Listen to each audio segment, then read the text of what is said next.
I didn't catch Claire because of lipstick on a collar. I didn't catch her because of a text message that popped up at the wrong time. I caught her because of a wristband. It sounds ridiculous when I say it out loud. A thin strip of beige fabric with gold lettering stamped across it. The kind they fasten around your wrist at boutique hotels so you can charge cocktails to your room and feel like you belong somewhere exclusive. We were at a closed corporate event in San Diego. Invite only. No plus ones unless you were strategically relevant.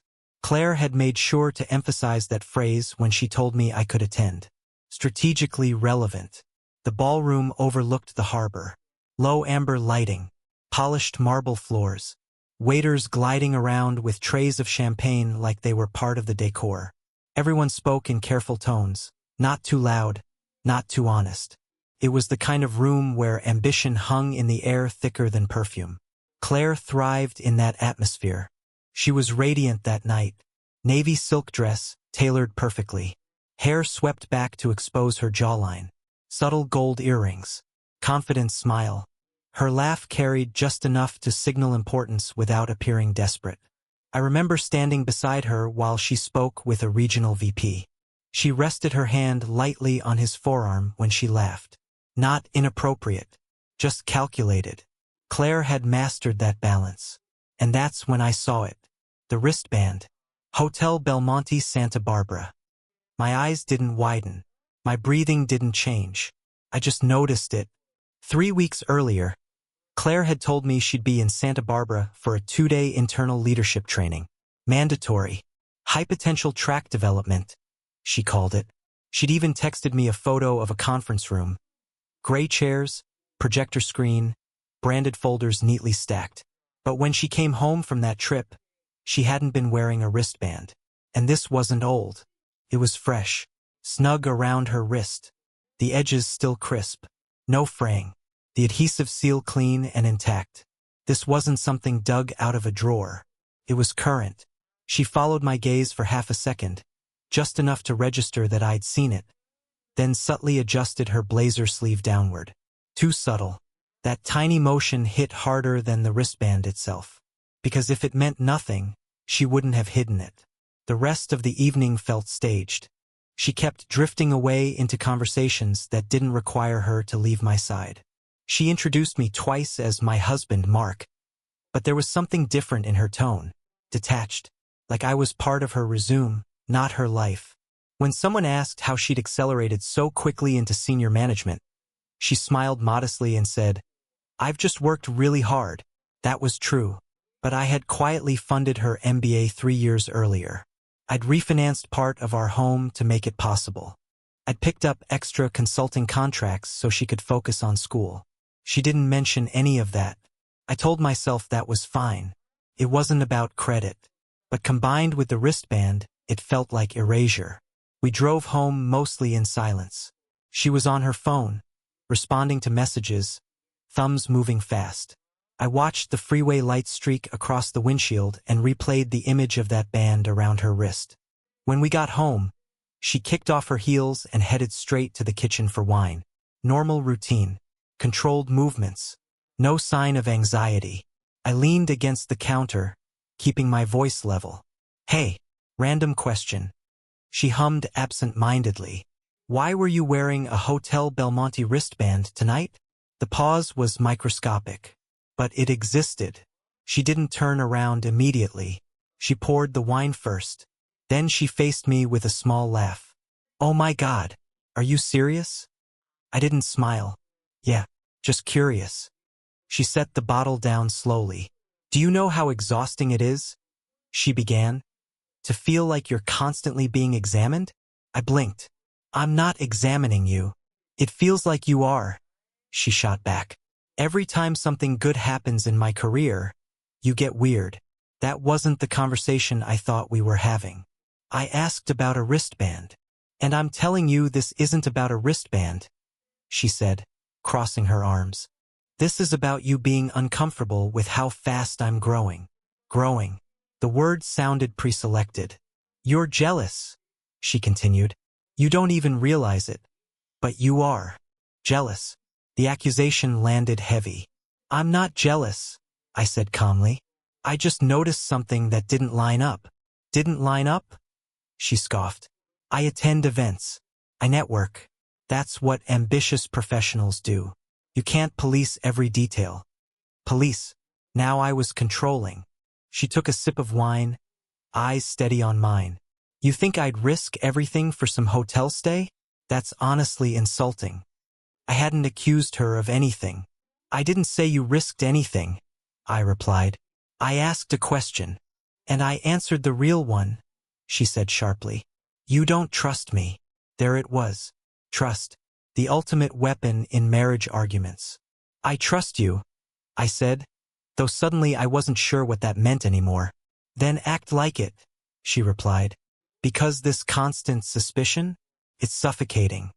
Suspicion, paranoia, jealousy. Within 2 minutes, I'd been assigned 3 flaws and 0 answers. She grabbed her phone from the counter. I worked too hard to come home and defend myself from insecurity, she added. If you can't handle my success, just say that. Success. Now I was anti-progress. I felt heat rise in my face but forced myself to stay still. Claire, you're rewriting this. No, she said calmly, already heading toward the stairs. I'm just refusing to participate in it. And just like that, she exited. No explanation, no clarification, just a moral victory. I stood alone in the kitchen, staring at the half-empty wine glass she'd left behind. And here's the part that scares me the most. For a few minutes, I questioned myself. Maybe I was reading too much into it. Maybe corporate events reuse wristbands. Maybe I was projecting. Gaslighting doesn't feel dramatic in the moment. It feels logical. It feels like you're the unstable variable in an otherwise stable equation. That night, lying beside her while she slept peacefully, I stared at the ceiling and began mentally replaying the past 6 months. The increased trainings, the last-minute schedule changes, the new password on her phone, the sudden interest in upscale restaurants she once called pretentious, the designer purchases labeled client-facing necessity, the way she stopped asking my opinion before making major decisions. Tiny shifts, individually harmless. Together, pattern. And patterns don't accidentally form.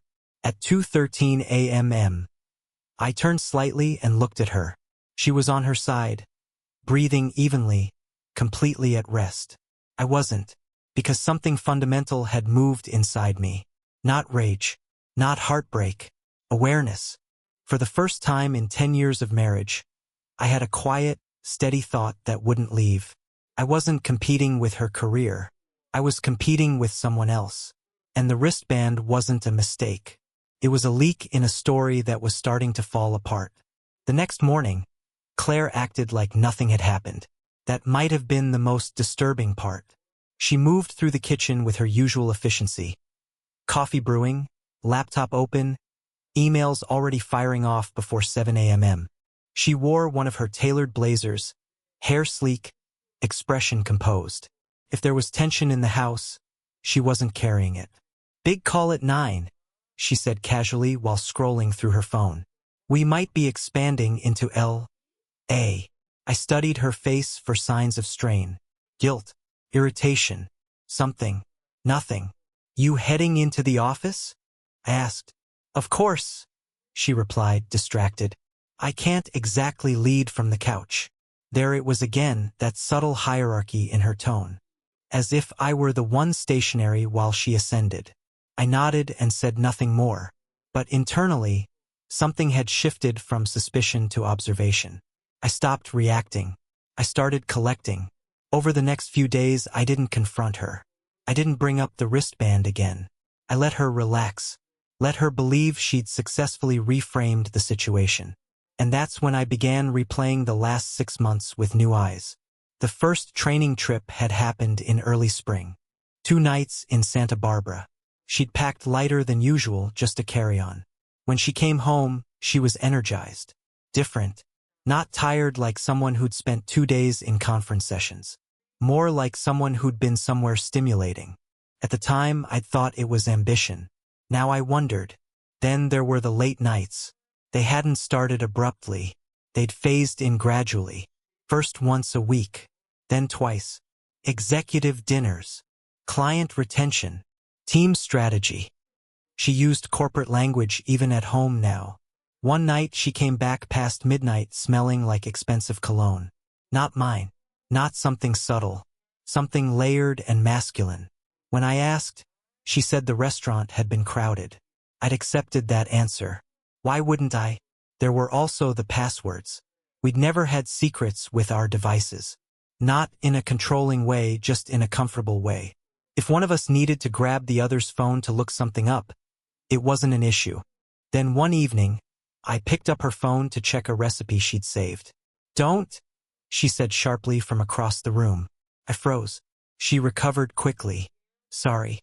Work stuff. Confidential." Confidential. It became her shield. Every unexplained detail fit neatly under that word. Then there were the purchases. Designer heels. Luxury handbags. A watch that cost more than my first car payment years ago. When I asked if bonuses had come through, she said yes, but our joint account didn't reflect anything significant. "I'm reinvesting," she said. "Image matters at this level." Image. It felt like I was watching her construct a new life in layers. Wardrobe, connections, posture. And I wasn't sure where I fit inside it anymore. The social shifts were subtler but more telling. At company events, she stopped introducing me with warmth. I became a formality. "This is my husband, Mark." No mention of how I'd supported her through grad school. No reference to the years before her rise. It was as if our shared history had been compressed into a footnote. One evening after an awards ceremony, I overheard her speaking with a colleague near the bar. "Sacrifices are necessary," she said lightly. "For what?" the colleague asked. "For elevation." Elevation. She said it like a philosophy. When she got into the car that night, I asked what that meant. "Oh, just career talk," she replied. "You wouldn't get it." That stung more than I let on. Because I used to be the person she processed things with. Now I was outside the circle. Another shift. Weekends. She used to guard our Saturdays. Coffee together. Errands. Long walks. Now Saturdays were brunch networking. Wellness mixers. Strategic introductions. She began gravitating toward high-status venues. Rooftop lounges. Private tastings. Members-only spaces. Places that required wristbands. I started noticing how she dressed differently for certain events. More deliberate. Less practical. Once, while folding laundry, I found a hotel key card in the pocket of one of her blazers. Different hotel. Different city. When I placed it on the dresser, she didn't even blink. "Oh, that's from a conference venue," she said smoothly. "Conference venue. Not hotel." I didn't argue. I just cataloged. The most painful realization wasn't the possibility of another man.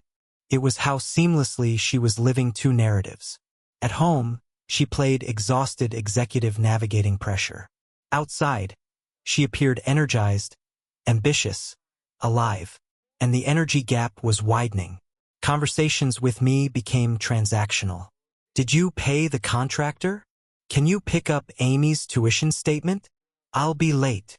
No more spontaneous affection. No more shared planning. I noticed she stopped asking my opinion on major decisions. She'd inform me after the fact.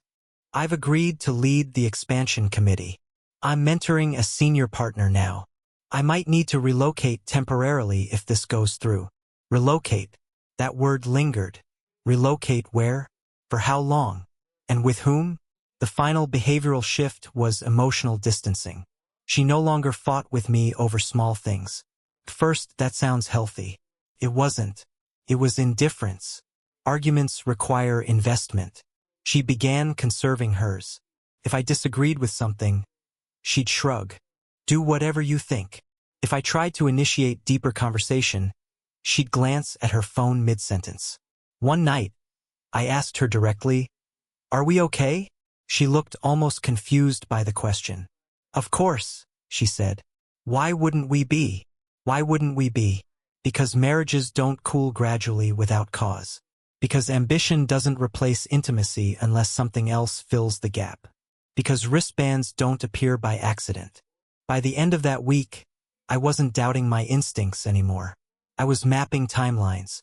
Her Santa Barbara training, the spike in late nights afterward, the wardrobe upgrade, the social repositioning, the hotel keycards, the emotional withdrawal. Each piece alone was deniable. Together, they formed architecture. And architecture requires design. I didn't feel explosive anger. I felt clarity. Whatever was happening wasn't spontaneous. It was structured. And that meant it wasn't a mistake. It was a decision. I stopped trying to win arguments. I stopped trying to reconnect. Instead, I began preparing internally for a truth I hadn't yet confirmed. Because deep down, beneath the analysis and logic, one thought kept surfacing. If she was building a new world, I wasn't invited. And the wristband hadn't been a crack in her story. It had been a preview. I didn't confront her. Not yet. Emotion is loud. Proof is quiet. And if I was going to step into whatever this was becoming, I needed silence on my side. The following Monday, while Claire was at work, I logged into our joint financial account. I wasn't looking for a smoking gun. I was looking for patterns. At first glance, everything looked normal. Mortgage, utilities, tuition transfer for Amy, groceries, gas. Then I filtered by location. Santa Barbara. 3 charges appeared during the dates of her internal leadership training. 2 dinners. 1 spa service. None billed through the company card. All on our personal account. That alone wasn't conclusive. Maybe she'd treated herself. Maybe the company reimbursed separately. But the dinner charges were for 2 guests. I zoomed in on the timestamps. 8:42 p.m. 9:15 p.m. 10:03 p.m. Not exactly seminar hours. I sat back in my chair and felt something cold settle in. Then I checked the boutique hotel. Hotel Belmonte. There it was. A room upgrade fee. Not covered by corporate reimbursement. And the timestamp? 11:17 p.m. Late check-in. 2-night stay. Single king suite. I stared at the screen longer than I should have. My brain tried to assemble alternative explanations. Networking. Colleagues shared the room. Accounting error. But there was more. Over the past 4 months, similar patterns repeated. Upscale restaurants on nights labeled team strategy. Valet charges near luxury hotels. Rideshare receipts that didn't align with office locations. It wasn't reckless spending. It was deliberate, consistent, compartmentalized. I printed nothing. Screenshots felt desperate. Instead, I documented quietly. Dates, times, locations. Then I did something I never imagined I would do. I hired a private investigator. Not out of drama. Out of confirmation. His name was Daniel. Former law enforcement. Calm voice. Minimal reaction when I explained. You want verification? He said, not asking. Yes. No confrontation? Not yet. He nodded once. I'll handle it discreetly. The next 2 weeks felt like living in suspended animation. Claire operated normally. Work calls. Late nights. Strategic tone. One Thursday evening she mentioned another Santa Barbara visit. Executive alignment retreat, she said casually while packing. High level. I simply nodded. Do you need anything while I'm gone? She asked. The question sounded procedural. No, I said evenly. Safe travels. That night, Daniel texted me. She had arrived at the same hotel. Not for a retreat. For a meeting. The man's name came later. Ethan Reeves. Married. Senior partner at her firm. Mid-40s. Polished. Established. The kind of man who doesn't chase. He selects. Daniel didn't editorialize. He sent facts. Claire arrived at 7:12 p.m. Ethan arrived separately at 7:26 p.m. They entered through the side entrance. Room 314. Same king suite. Dinner delivered at 8:03 p.m. No retreat. No executive team. Just them. I didn't feel rage when I read it. I felt something more controlled. Completion. The ambiguity was gone. 2 days later, Daniel met me in person. He slid a thin envelope across the table. Inside were time-stamped photographs. Not explicit, not graphic, just undeniable. Claire and Ethan seated close at dinner. Claire touching his wrist. Claire entering the hotel beside him. Claire laughing in a way I hadn't seen in months. It wasn't lust in the images. It was alignment. That's what hurt. This wasn't a reckless fling. It was intentional proximity. Daniel's voice was neutral. They've met 6 times in 3 months. Same location twice. Other hotels once in Los Angeles. Private dining reservations under his name. I absorbed the data. Does his wife know? I asked. Daniel paused. Unclear. No evidence she's present during these trips. Of course not. I drove home slowly. The sun was setting, casting that orange light across the freeway that makes everything look cinematic. It felt surreal that the collapse of a decade could be documented in 6 timestamps and a room number. When I walked into the house, Claire was already home. She looked relaxed, almost relieved. "How was your week?" she asked, setting her laptop bag down. "Productive," I replied. She smiled faintly. "Good." There was no flicker of fear in her expression. Because in her mind, the narrative was intact. Ambitious wife navigating growth. Supportive husband learning to adapt. I studied her carefully. This wasn't a woman who slipped. This was a woman who chose. Every dinner, every sweet, every lie constructed with care. I didn't mention Ethan. I didn't mention Santa Barbara. Instead, I watched her operate for 3 more days. I observed how seamlessly she moved between roles. Professional visionary by day, strategic partner in secrecy, detached spouse at home. And I realized something else. This wasn't about passion. It was about acceleration. Ethan wasn't random. He was leverage. A partner at the firm she was trying to climb. Married. Influential. Connected. Her proximity to him wasn't emotional chaos. It was career calculus. And that made it colder. Because betrayal fueled by impulse can be chaotic. Betrayal fueled by ambition is precise. By Sunday night, I had every confirmation I needed. Dates aligned. Financial records matched. Photographs removed doubt. She wasn't confused. She wasn't lonely. She was advancing. And she'd decided I was no longer central to that advancement. That realization didn't break me. Clarified me. I didn't need to yell. I didn't need to beg. I needed strategy. Because if she had built a second narrative carefully, I was about to build mine more carefully. The difference? Mine would not be hidden. Once I had confirmation, I didn't confront Claire. That would have been predictable. Predictable reactions are easy to manage. She was good at managing reactions. Instead, I focused on the variable she hadn't calculated. Ethan Reeves had a wife. Her name was Hannah.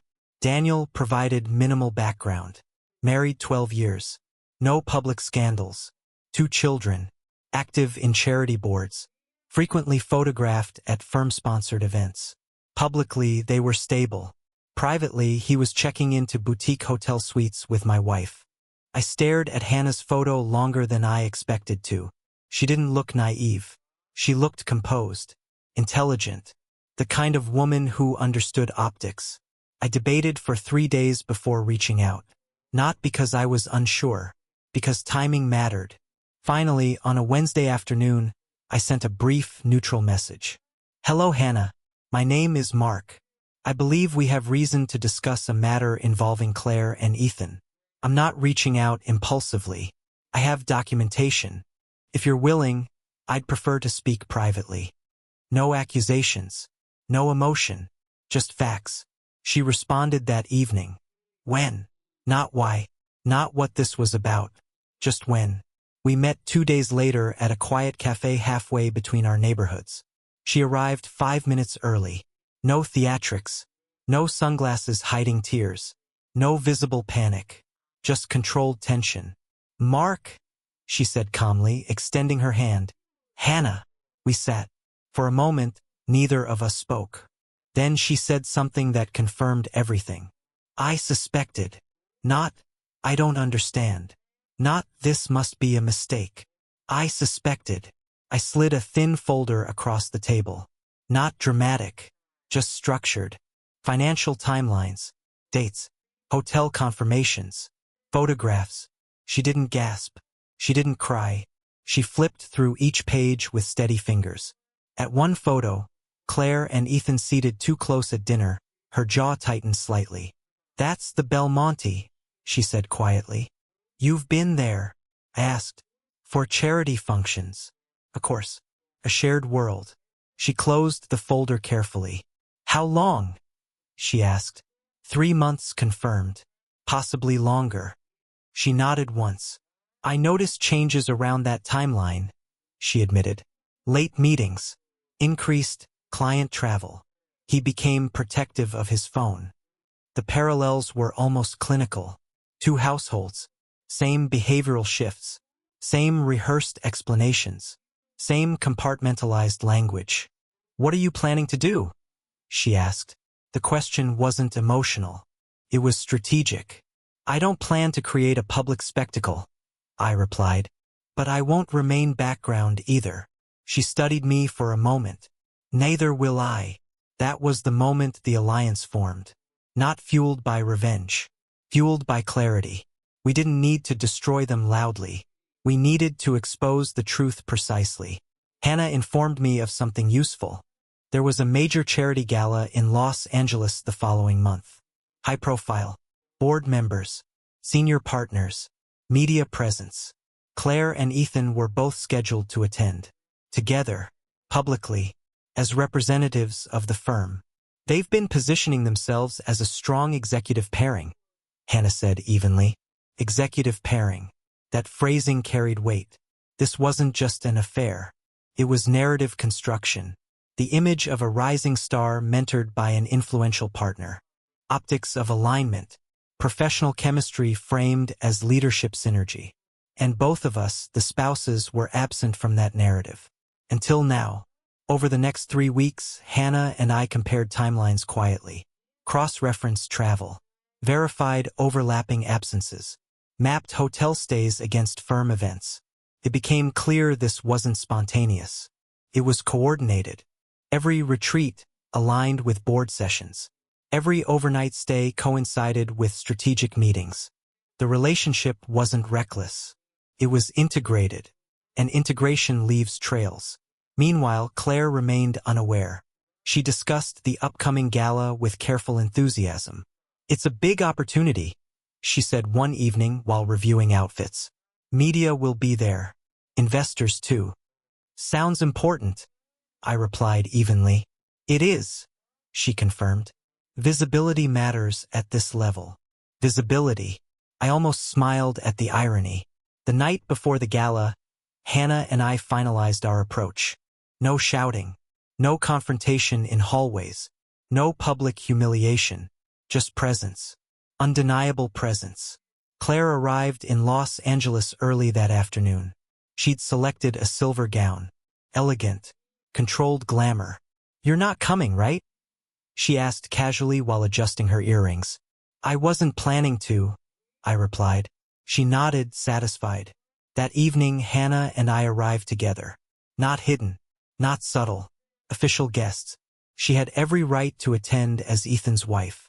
And I, as Claire's husband, had never been formally excluded. The ballroom was larger than the San Diego Mixer. Crystal chandeliers. Camera flashes. Press interviews along the entry corridor. We entered through the main doors. Side by side.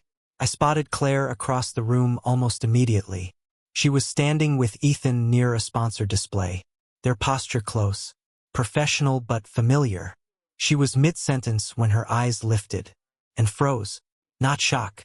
Not hysteria. Recognition. Her gaze moved from me to Hannah. Then back to Ethan.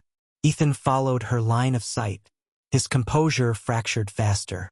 Hannah didn't accelerate her pace. She walked with measured calm. We stopped just within conversational distance. No scene. No raised voices. Just proximity. Good evening, Hannah said first, tone even. Ethan's jaw tightened. Hannah. Claire looked at me. Her expression was complex. calculation, fear, assessment. You didn't mention you were attending, she said carefully. You didn't mention several things, I replied. Silence. Around us, conversations continued. Glasses clinked. Music played softly. But within that four-person radius, the illusion had collapsed. Hannah placed her hand lightly on Ethan's arm. Shall we speak privately? She suggested. Professional tone. Controlled. Claire inhaled slowly. Mark, she began quietly. I didn't interrupt. I didn't accuse. I simply held her gaze. Because for the first time in months, she wasn't managing the narrative. She was reacting to it. And that was enough.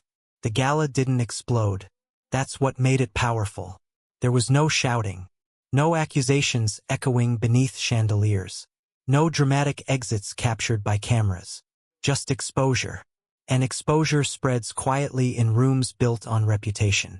Hannah and Ethan stepped aside first. I didn't follow. Claire and I remained facing each other while the music continued and donors laughed 3 feet away. You blindsided me, she said under her breath, lips barely moving. I corrected the narrative, I replied calmly. Her eyes hardened. This isn't the place. No, I agreed. It's the platform. That was the first time she truly looked uncertain. Not guilty, uncertain. Because she understood something in that moment. The people in this room mattered to her future. And Hannah's presence wasn't coincidence. It was signal. Within 20 minutes, I noticed subtle shifts. Board members who had been orbiting Claire and Ethan began recalibrating. Conversations shortened. Physical proximity widened. Someone from communications pulled Ethan aside with tight posture. Reputation in executive circles doesn't collapse loudly. It cools. Hannah rejoined us briefly. Her composure was surgical. We'll speak at home, she told Ethan evenly. It wasn't a threat. It was a declaration of control. Claire leaned closer to me once Hannah stepped away. What exactly are you trying to do? She asked quietly. I met her gaze. Nothing you didn't start. She exhaled sharply. You're jeopardizing years of work. You jeopardized it the night you checked into room 314. That was the first time I referenced specifics. The flicker in her eyes confirmed she understood the scope. You hired someone, she whispered. Yes. For a moment, anger flashed across her face. Not regret. Not sorrow. Anger. Because I had stepped outside the role she'd assigned me. Supportive, slightly insecure, manageable. You could have talked to me, she said. I did, I replied. About a wristband. Silence settled between us. But the real movement had already begun elsewhere. What Claire didn't know, what Ethan certainly didn't know, was that I wasn't just her husband. I was also a silent investor. 3 years earlier, when Claire's firm had been seeking private growth capital for expansion into Southern California, I'd participated quietly through a holding entity. It wasn't public. It wasn't discussed socially. But it mattered. My contributions weren't symbolic. They were structural. That following Monday, I scheduled a formal review call with the firm's financial oversight committee. No theatrics, just numbers. I'm reassessing portfolio allocations, I stated evenly. Given recent strategic concerns, I'm withdrawing my minority growth position. There was confusion on the line. Is this performance-related? One member asked. Governance-related, I clarified. That word travels fast in corporate spaces. Governance implies risk. Risk implies scrutiny. Within 48 hours, internal auditing initiated a review of partner conduct tied to external investor confidence. Ethan Reeves was named directly, not because I accused him publicly, because his actions now intersected with firm liability. Board members do not tolerate risk that threatens capital. And an extramarital relationship with a rising executive under his supervision. That isn't romance. It's conflict of interest. Claire called me that night. Not from anger. From calculation. What did you do? She asked, voice tight. I made a financial decision.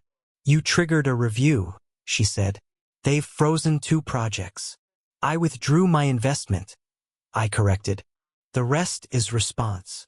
Her breathing sharpened. You're punishing my career. No, I replied evenly. I stopped funding it. That distinction mattered. For years I had operated in the background. Quiet capital. Quiet stability. She had mistaken that for invisibility. Now the absence of it was visible. By Thursday, Ethan was placed on temporary administrative suspension pending ethics evaluation. Not fired, but sidelined. That's worse in executive spaces. Suspension invites speculation. Speculation invites distancing. Claire's expansion committee role was paused, pending outcome of the review. Her visibility, the currency she valued most, evaporated overnight. She came home late that evening, but not energized. Deflated. They're framing it as procedural, she said flatly, dropping her bag onto the chair. But everyone knows. Yes, I said calmly. Everyone usually does. She looked at me like she was trying to decide whether to lash out or negotiate. You didn't have to dismantle everything, she said quietly. I dismantled nothing, I replied. I stepped out of the background. That's when something in her posture changed. For the first time since the wristband, she wasn't arguing optics. She was confronting consequence. You think this makes you powerful?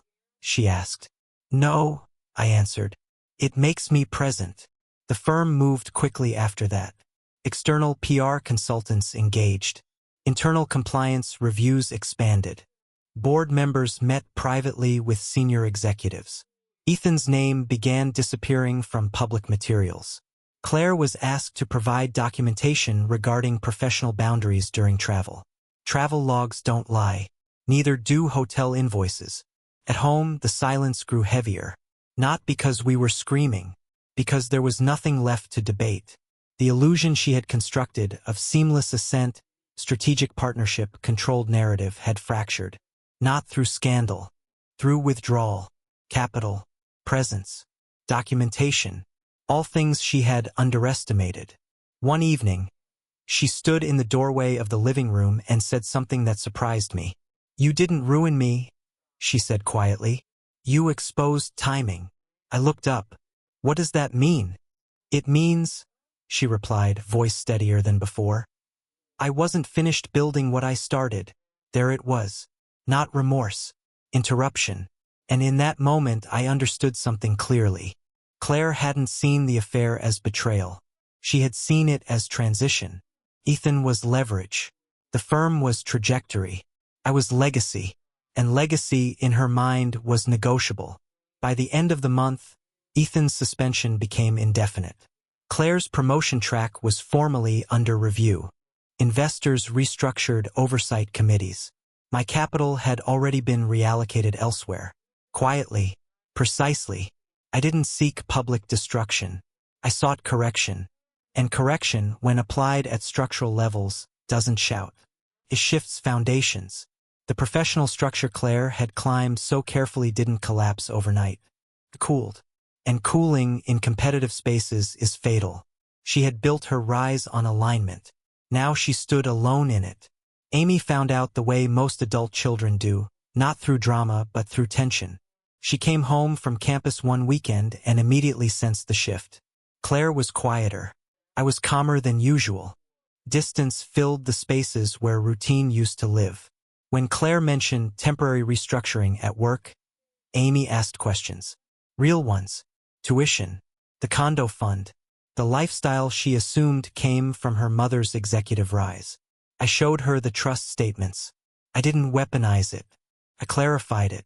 Her education, her car, the travel, all funded through accounts I'd built long before Claire's promotions accelerated. Amy didn't lash out. She just went silent. That silence hurt Claire more than any accusation. Within weeks, financial access changed. Joint discretionary spending paused. Separate accounts formalized. Claire's social circle thinned quickly. Invitations slowed. Calls went unanswered. Eventually, she moved into a furnished apartment, temporarily. But temporary has a way of becoming permanent when the foundation underneath you is gone. Claire didn't lose everything overnight. She lost it gradually. First influence. then proximity, then certainty.